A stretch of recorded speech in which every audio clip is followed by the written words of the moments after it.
بسم اللہ الرحمن الرحیم۔ السلام علیکم۔ میں professor doctor Ehsan ur-Rehman, general and laparoscopic surgeon آپ سے مخاطب ہوں۔ تو پچھلی چند ویڈیوز میں نے آپ کو بتایا ہے کہ بدہضمی کن کن آرگنز کی خرابی کی وجہ سے ہو سکتی ہے۔ غذا کی نالی کے بارے میں بھی بتا دیا، معدے اور ڈوڈینم کے بارے میں بھی بتا دیا۔ اب پتے کا نمبر ہے۔ دیکھیں جی، پتے کی ایک بہت عام بیماری ہے کہ اس کے اندر سٹونز بن جاتے ہیں، پتھریاں بن جاتی ہیں۔ لیکن عوام یعنی مریض جب ان کو بدہضمی ہوتی ہے، کیونکہ علامات اس کی بھی اسی طرح ملتی جلتی ہوتی ہیں، اس میں فرق صرف یہ ہوتا ہے کہ اگر معدے کے اندر السر ہے اور معدے کی تکلیف ہے تو وہ پیٹ کے اوپر والے درمیانے حصے میں درد ہوگا، اس میں زیادہ تر درد دائیں طرف ہوگا۔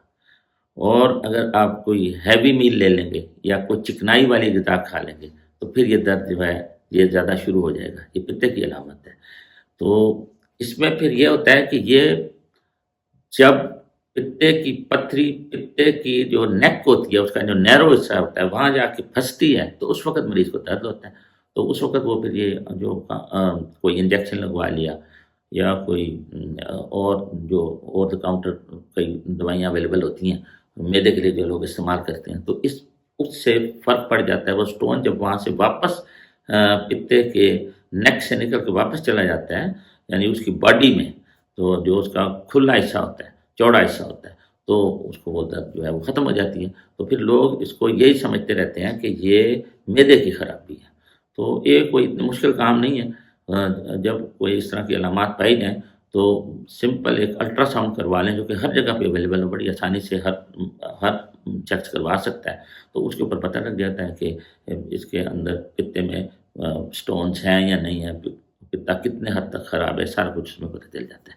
اب رہ گیا مسئلہ کہ اس کو لوگوں کے ذہن میں ایک سوال یہ پیدا ہوتا ہے کہ یہ پتے کی پتھریاں بن کیوں گئیں؟ تو پتے کی پتھریاں بننے کی بہت ساری وجوہات ہوتی ہیں۔ بعض اوقات تو یہ موروثی ہوتی ہیں، فیملیز میں سب لوگوں کو ہوتی چلی جاتی ہیں، اور پھر اس کی اور انوائرمنٹل فیکٹرز بھی ہوتے ہیں۔ دراصل ایک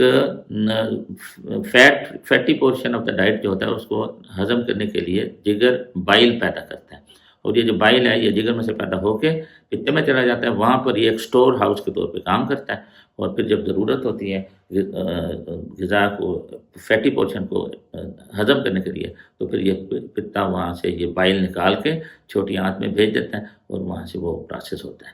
تو بائل کے اندر تین چیزیں بڑی اہم ہوتی ہیں، ایک کولیسٹرول ہوتا ہے، ایک بائل سالٹس ہوتے ہیں، اور فاسفولیپڈس ہوتے ہیں۔ جب تک یہ تینوں چیزیں ایک متناسب مقدار میں موجود رہیں گی تو سٹون کبھی نہیں بنیں گے، لیکن اگر ان میں سے کوئی بھی چیز کم یا زیادہ ہو جائے تو پھر یہی چیزیں وہاں پہ پریسیپیٹیٹ کر کے آہستہ آہستہ سٹون بنانا شروع کر دیتی ہیں۔ تو اگر کسی کو پتے کے اندر پتھریاں پائے جائیں تو اس کو پہلے یہ کہا جاتا تھا کہ جی یہ عورتوں میں زیادہ ہوتا ہے اور 40-45 سال کی عمر میں زیادہ ہوتا ہے۔ اب دیکھا گیا کہ ایسا نہیں ہے، آدمیوں میں بھی یہ کافی پایا جاتا ہے، اور ہر عمر میں پتے کی پتھریاں دیکھی گئی ہیں۔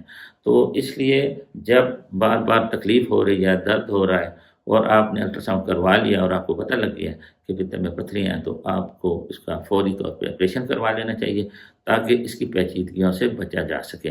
پہلے زمانے میں تو اس کا اوپن آپریشن کیا جاتا تھا، تو وہ تو ایک بڑے کافی لمبا چوڑا کام ہوتا تھا، کافی بڑا کٹ لگ جاتا تھا۔ تو اب تو یہ لیپروسکوپی کر کیا جاتا ہے، صرف 24 گھنٹے کا کام ہوتا ہے، تو اس کے اندر مریض جو ہے ودن 24 آورس آپریشن کرا کے چلتا پھرتا کھاتا پیتا چلا جاتا ہے۔ تو اس میں اس لیے نہیں دیر کرنی چاہیے کہ ایک تو یہ ہر وقت کی تکلیف ہے اور وہ بھگتنی پڑتی ہے، آپ کو بعد اسپتالوں میں جانا پڑتا ہے جب اس کا ایکیوٹ اٹیک ہو جائے، کیا آ رہی ہوتی ہے، بخار ہو رہا ہوتا ہے، شدید درد ہوتا ہے۔ تو ایک تو یہ اپنی جگہ پہ ہے، دوسرا یہ ہے کہ یہ جو سٹونز ہوتے ہیں یہ بعض اوقات پتے میں سے نکل کے وہ جو نالیاں ہوتی ہیں جس میں سے کہ بائل نے گزرنا ہوتا ہے اس میں چلی جاتی ہیں، تو پھر انسان کو یرقان ہو جاتا ہے، جس کو کہ ہم ابسٹرکٹیو جانڈس کہتے ہیں۔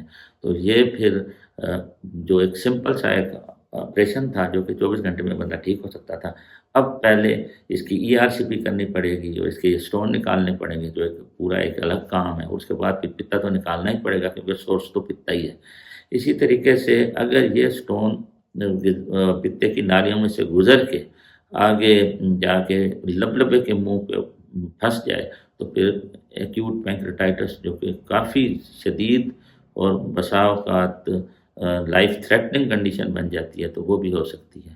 اس کے علاوہ بعض اوقات پتا پرفوریٹ یعنی پھٹ بھی سکتا ہے اور اس میں پس پڑ سکتی ہے، اور بہت عرصے تک اگر پتے کی پتھریاں پڑی رہیں تو یہ پتے کے کینسر کا موجب بھی بن سکتا ہے۔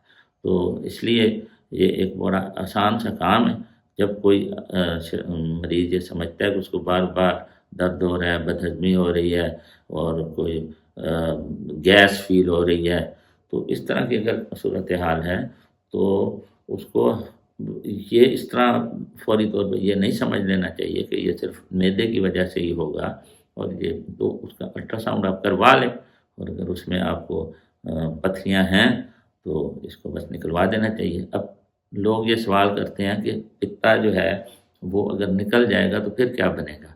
تو وہ کوئی ایسی بات نہیں ہے۔ ہوتا یہ ہے کہ پتا تو ایک سٹور ہاؤس ہے، تو وہ جب اس میں جب سٹونز بن گئے ہیں، پتھریاں بن گئی ہیں، تو وہ پھر اپنا فنکشن تو نہیں کر رہا، بلکہ وہ تو بائل کو خراب کر رہا ہے جو وہاں سے گزر رہا ہے، تو وہ پھر ڈائریکٹ جائے گا، یعنی وہ سٹور ختم ہو جائے گا، ڈائریکٹ جگر سے نکلے گا۔ آگے ایک ویلولر میکینزم ہوتا ہے جس کی وجہ سے جب ضرورت پڑے گی تبھی وہ جا کے ڈوڈینم یعنی چھوٹی آنت میں جائے گا اور اپنا فنکشن پہلے کی طرح ہی کرتا رہے گا، تو اس سے مریض کو کوئی نقصان نہیں ہوتا۔ تو اس میں جیسا کہ اپینڈکس جب خراب ہو جائے تو اس کو نکال دیا جاتا ہے تو کچھ بھی نہیں ہوتا، اسی طرح پتا جب خراب ہو جائے تو اس کو نکال دیا جائے تو بھی کچھ نہیں ہوتا۔ تو یہ وہ میں نے آپ کو، جس کو ہم کولیسسٹائٹس کہتے ہیں، اور یہ میں نے وہ وجوہات بتائی ہیں جو کہ پتے میں سٹونز کی وجہ سے ہوتے ہیں۔ کبھی کبھار ایسا بھی ہوتا ہے کہ پتا خراب ہوتا ہے اور لیکن اس میں سٹون نہیں ہوتے، وہ اے کیلکولس کولیسسٹائٹس کہلاتا ہے، تو وہ بہت ان کامن ہے، تو اس کی الگ سی وجوہات ہوتی ہیں، تو وہ کوئی اگر کسی میں پائی جائیں گی اس کے لیے پھر خاص قسم کے ٹیسٹ ہوتے ہیں جسے ہم ہائیڈا سکین کہتے ہیں، تو اس کے اوپر ہم کنفرم کرتے ہیں کہ تو اگر وہ اے کیلکولس کولیسسٹائٹس ہو تو پھر بھی پتے کو نکالنا پڑ سکتا ہے۔ اپنا خیال رکھیے گا۔ اگلی ویڈیو تک کے لیے اجازت چاہتا ہوں۔ السلام علیکم۔